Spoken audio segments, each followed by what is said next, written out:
નમસ્કાર દર્શક મિત્રો, હું જપન શાહ, કાનમ એક્સપ્રેસ ન્યૂઝમાં આપનું સ્વાગત છે।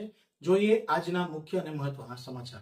સુરતમાંથી આવી રહ્યા છે એક મોટા સમાચારના અપડેટ। અમરોલી કોસાડ આવાસમાં બનેલ હત્યાનો બનાવ। બાળકોના ઝઘડામાં ઘરના મોટા લોકો ઉતરી પડતા હત્યાનો બન્યો બનાવ।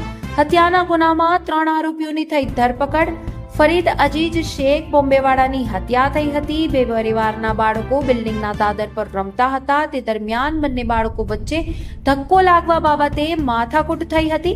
માથાકૂટમાં બંને પરિવારો વચ્ચે ઝઘડો થયો હતો। ઝઘડામાં વચ્ચે પડેલા મિત્રો અને ફરીદ પર ચપ્પુ વડે હુમલો કરાયો હતો, જે હુમલામાં ફરિયાદીનું મોત નીપજ્યું હતું।